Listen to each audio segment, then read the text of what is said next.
Hello friends, welcome. మనం ఈ వీడియోలో టీడీఎస్కి సంబంధించిన కంప్లీట్ ప్రాసెస్ ఓవర్వ్యూని చూడబోతున్నాం. ఈ ఓవర్వ్యూ కనుక మీకు గుర్తుంటే ఫర్దర్గా మనం క్లాసెస్ని డిస్కస్ చేసే టైంలో ఎన్ని స్టేజెస్ కంప్లీట్ చేసాం, ఇంకా ఎన్ని స్టేజెస్ బ్యాలెన్స్ ఉన్నాయో మనకు ఈజీగా అర్థమవుతుంది. డౌట్స్ లేకుండా క్లియర్గా ఉండడానికి హెల్ప్ అవుతుంది. సో ఫస్ట్ మనం అసలు టీడీఎస్ని ఎందుకు ఇంట్రడ్యూస్ చేశారో చూద్దాం. సో టీడీఎస్ని గవర్నమెంట్ ఇంట్రడ్యూస్ చేయడానికి ఉన్న చాలా రీజన్స్లో మనం మేజర్గా 3 రీజన్స్ని కనుక చూస్తే దాంట్లో మొదటి రీజన్ వచ్చేసి టైమ్లీ కలెక్షన్ ఆఫ్ ట్యాక్సెస్. జనరల్గా అసెస్మెంట్ ట్యాక్స్ అన్నది ఇయర్లీ వన్స్ పే చేస్తాం, అడ్వాన్స్ ట్యాక్స్ అన్నది క్వార్టర్లీ పే చేస్తాం. కానీ గవర్నమెంట్కి రెవెన్యూ మంత్లీ కావాలి, ఎవ్రీ మంత్ ట్యాక్స్ కావాలి, ట్రాన్సాక్షన్ వైజ్గా కావాలి. కాబట్టి గవర్నమెంట్కి టీడీఎస్ ద్వారా regular flow of revenue, timely collection of ట్యాక్సెస్ని ఎనేబుల్ అయ్యింది. దీన్ని మనం regular flow of revenue to the government అని కూడా పిలుస్తాం. ఇంకా నెక్స్ట్ రీజన్ వచ్చేసి ఇట్ ఎనేబుల్ ట్రాకింగ్ సిస్టమ్. ఈ టీడీఎస్ కనుక లేకపోతే ఎవరికి పే చేస్తున్నారు, ఎవరు ఎంత ఇన్కమ్ ఎర్న్ చేస్తున్నారో గవర్నమెంట్కి ట్రాకింగ్ అన్నది ఉండదు. సో ఈ 3 రీజన్స్ వల్ల మెయిన్గా గవర్నమెంట్ టీడీఎస్ని ఇంట్రడ్యూస్ చేసింది. ఇవి కాకుండా మిగతా రీజన్స్ కూడా ఉన్నాయి, బట్ ఈ 3 రీజన్స్ మేజర్ రోల్ని ప్లే చేస్తాయి. సో మనం ఇప్పుడు టీడీఎస్కి సంబంధించిన ప్రాసెస్ ఓవర్వ్యూ స్టార్ట్ చేస్తే ఫస్ట్ మనకు పేమెంట్స్ దగ్గర స్టార్ట్ అవుతాయి. అనుకుందాం, మీరు ఒక కంపెనీ కానీ ఆర్ ఇండివిజువల్ కానీ, మీరు ఒక Kumar R ABC private limited అనుకుందాం. మీరు బయట వాళ్ళ నుంచి మీకు అవసరమైన సర్వీసెస్ని చేయించుకుంటున్నారు. సర్వీసెస్ తీసుకున్నప్పుడు బయట వాళ్ళ నుంచి మీరు బెనిఫిట్స్ తీసుకున్నప్పుడు మళ్ళీ తిరిగి మీరు బెనిఫిట్స్ ఇవ్వాలి కదా. ఎలా ఇస్తారు బెనిఫిట్స్ని? మీరు శాలరీ అయితే శాలరీ పేమెంట్లో, రెగ్యులర్గా అయితే నార్మల్ పేమెంట్స్లో ఏదో రకంగా పేమెంట్ చేస్తారు.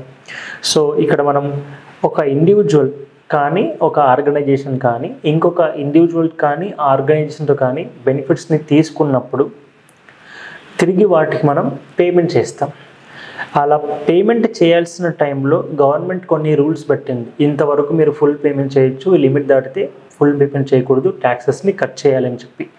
సో అలా మీరు పేమెంట్ చేస్తూ ఉన్నప్పుడు ఏ పేమెంట్స్ అయితే లిమిట్స్ కంటే ఎక్కువ ఉన్నాయో అలాంటి వాటి మీద కనుక మీరు టీడీఎస్ని డిడక్ట్ చేస్తే మీరు డిడక్టర్ అవుతారు, అవతల పర్సన్ డిడక్టీ అవుతారు. సో మీరు ఫుల్ పేమెంట్ కాకుండా డిడక్ట్ చేయాల్సింది మీ దగ్గర ఉంచుకొని బ్యాలెన్స్ని మాత్రమే ఆ పర్టికులర్ పర్సన్స్కి పే చేస్తారు. అలా మీ దగ్గర ఉంచుకున్న ఆ మనీని మళ్ళీ మీరు ఏం చేయాలి? ఇప్పుడు గవర్నమెంట్కి డిపాజిట్ చేయాలి. దానికి ఉన్న టైంలను వచ్చేసి ఎవ్రీ మంత్ 7th. సో ఇలా మీరు ఈ లాస్ట్ ఏప్రిల్, మే, జూన్లో ఇదే పని రెగ్యులర్గా అవుతుంది. ఎవ్రీ టైం మీరు పేమెంట్ చేస్తారు, టీడీఎస్ని డిడక్ట్ చేస్తారు, డిడక్ట్ చేసిన దాన్ని గవర్నమెంట్కి డిపాజిట్ చేస్తారు. ఇలా ఏప్రిల్, మే, జూన్లో డిడక్ట్ చేసిన ప్రతి ట్యాక్స్ని ఇన్కమ్ ట్యాక్స్ పోర్టల్లో వెళ్ళి డిపాజిట్ చేస్తారు. దీన్ని మనం టీడీఎస్ డిపాజిట్స్ లేదా టీడీఎస్ పేమెంట్స్ అని చేస్తున్నాం. డెడ్ లైన్ ఎప్పటి వరకు ఉంది? సబ్సిక్వెంట్ మంత్ 7th వరకు పేమెంట్ చేసేస్తాం. అయితే ఇక్కడ కాన్సెప్ట్ ఏంటంటే ఈ ఇన్కమ్ ట్యాక్స్ పోర్టల్లో మనం డిడక్ట్ చేసిన అమౌంట్ని డిపాజిట్ చేసే టైంలో డిడక్టర్ పేరు మీదనే డిపాజిట్ చేస్తాం. అంటే ఇక్కడ కుమార్ అనే పర్సన్ కనుక టీడీఎస్ని డిడక్ట్ చేస్తే అది ఎవరి ట్యాక్సెస్? యాక్చువల్గా మోహన్కి సంబంధించిన ట్యాక్సెస్, కానీ ఇనిషియల్గా అవి కుమార్కి సంబంధించిన టాన్ కార్డ్ మీదనే వెళ్ళి డిపాజిట్ అవుతాయి.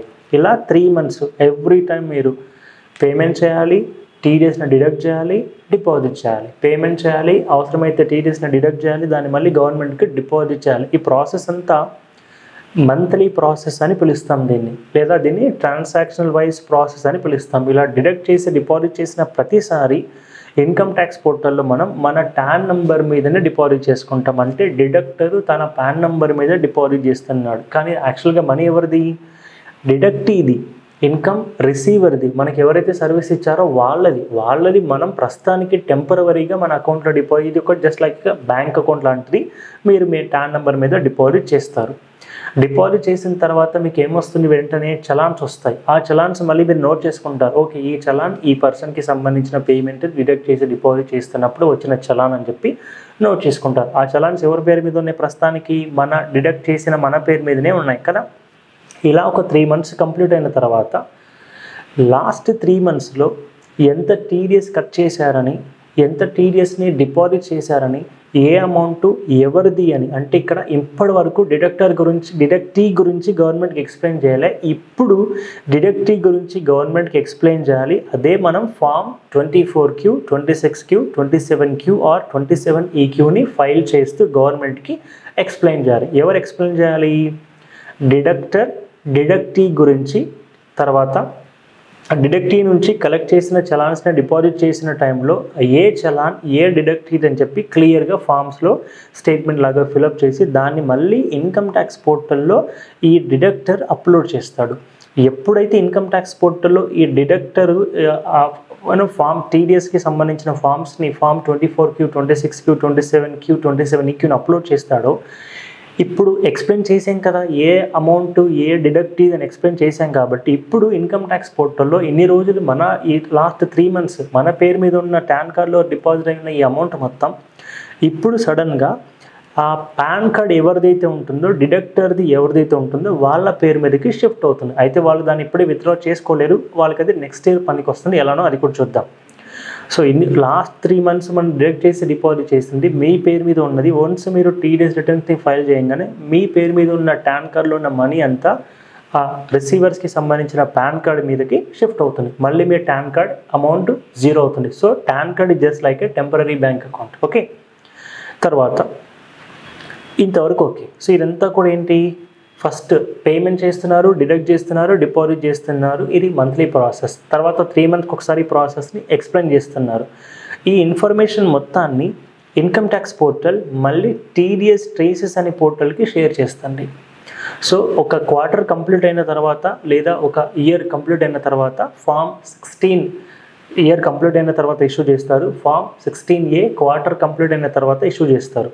సో ఈ డిడక్టర్ మళ్ళీ ఈ టీడీఎస్, సో ఇప్పుడు ఇన్కమ్ ట్యాక్స్ పోర్టల్ ఈ ఇన్ఫర్మేషన్ అంతా మనం ఫామ్స్ని అప్లోడ్ చేస్తాం కదా, ఈ ఇన్ఫర్మేషన్ మొత్తాన్ని టీడీఎస్ ట్రేసెస్ పోర్టల్లో ఇష్యూ చేస్తుంది. ఆ డేటాని ఫామ్ 16A మనం ప్రీలోడ్ చేసి పెట్టేస్తుంది. మనం ఈ డిడక్టర్ టీడీఎస్ ట్రేసెస్ పోర్టల్లో వెళ్ళి లాగిన్ అయ్యి ఆ form 16A just already data prefill అయి ఉంటుంది. ఆల్రెడీ మనం 24Qలో పాన్ కార్డ్ వైజ్గా ఎక్స్ప్లెయిన్ చేసి ఉంటాం కాబట్టి జస్ట్ మనం ఎవరికి ఫామ్ 16 ఆర్ 16A ఇష్యూ చేయాలో ఒక చిన్న రిక్వెస్ట్ పెడితే టీడీఎస్ ట్రేసెస్ పోర్టల్ దానికి సంబంధించిన ఇన్ఫర్మేషన్ ఫామ్ 16Aని డౌన్లోడ్ చేస్తుంది. దాన్ని మనం ఈ డిడక్టీకి షేర్ చేస్తాం. ఇంతటితోనే డిడక్టర్కి సంబంధించిన డ్యూటీ అన్నది కంప్లీట్ అవుతుంది. వన్స్ డిడక్టర్కి సంబంధించిన డ్యూటీ కంప్లీట్ అయిన తర్వాత ఒక ఇయర్ కంప్లీట్ అయిన తర్వాత అసలు డిడక్టీ ఏం చేస్తాడో చూద్దాం. ఒక చిన్న ఎగ్జాంపుల్, ఇక్కడ మన పర్సన్ పేరు మోహన్ అనుకున్నాం కదా, అనుకుందాం మోహన్కి ఒక ఇయర్లో మొత్తం ఎవ్రీ మంత్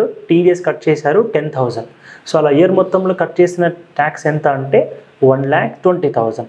సో ఈ ఒక ఇయర్ కంప్లీట్ అయిన తర్వాత నెక్స్ట్ ఇయర్ ఈ పర్సన్ ఏం చేస్తాడు, నాకు పలానా కంపెనీలో వర్క్ చేశాను, నాకు monthly income 1 lakh, yearly income 12 lakhs, already వాళ్ళు 10,000 1,20,000 కట్ చేశారని ఇన్కమ్ ట్యాక్స్ రిటర్న్ని ఫైల్ చేస్తాడు.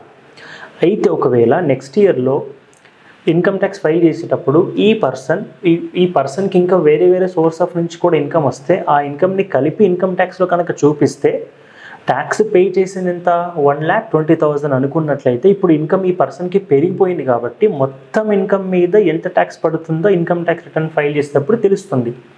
అనుకుందాం మొత్తం పే చేయాల్సిన ట్యాక్స్ 2 lakhs అనుకుందాం. ఆ పర్సన్ పేరు మీద టీడీఎస్ అనే పేరుతో ఆల్రెడీ డిపాజిట్ పాన్ నెంబర్ మీద ఉన్న ఆల్రెడీ డిపాజిట్ అయిన ట్యాక్స్ 1,20,000 అనుకుంటే ఇప్పుడు ఈ పర్సన్కి ఎక్స్ట్రా ఇన్కమ్ ఉంది కాబట్టి ఆ ఎక్స్ట్రా ట్యాక్స్ ఎంతైతే ఇంకా 80,000 అవసరం ఉందో ఈ పర్సన్ చేతి నుంచి మళ్ళీ ఇన్కమ్ ట్యాక్స్ పోర్టల్లో ఇన్కమ్ ఎక్కువ వచ్చింది కాబట్టి ఆ ట్యాక్సెస్ని మళ్ళీ ఇన్కమ్ ట్యాక్స్ పోర్టల్లో డిపాజిట్ చేయాలి. అంటే ఇక్కడ ఏమైంది, ట్యాక్స్ డిపాజిట్ అయి ఉన్న వాటికంటే ట్యాక్స్ లయబిలిటీ ఎక్కువైంది కాబట్టి ఎక్కువైన ట్యాక్స్ని మళ్ళీ తన ఇన్కమ్ నుంచి పే చేస్తాడు. ఇది కేస్ 1.